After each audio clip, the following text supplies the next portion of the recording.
And okay, and so if I was to define depression in a very succinct way, depression is often the loss of desire, the loss of meaning. So the more depressed someone is, the more they can't desire anything. They just, food is fuel, getting out of bed is just a chore. Like, there's no, walking is just to get from A to B.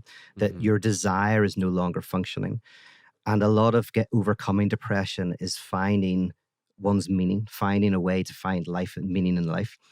And if you believe life is meaningful, but you don't love, you can't help but experience it as meaningless.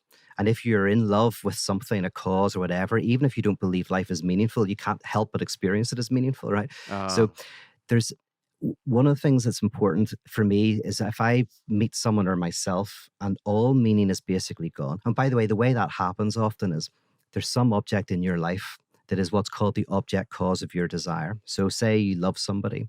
They're not just an object that you desire, they're what enables your desire. So that right. when you lose them, you don't just lose one of the 10 things you desire in the world, you lose the ability to desire the other 9 things as well, right? So it's like your desire stops functioning. It just dissipates. And when that happens, you've lost the object cause of your desire.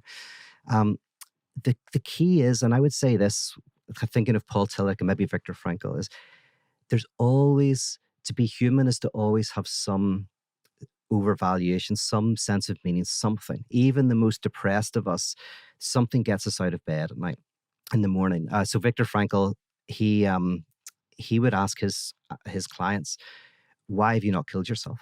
So it's a very rough question to ask and things. So like, well, why are you here and why have you not killed yourself? And that question begins to open up that there's something that got that person to the room. Yeah. There's something that got that person to ask that question. There's something. And now we're going to fan that. We're going to try and draw that out and bring that meaning up again. So sometimes it's almost like going, how do I find meaning? Meaning already is there somewhere, and I just have to start locating it within my body. Mm. And there might not be any meaning of life, but there is meaning in life.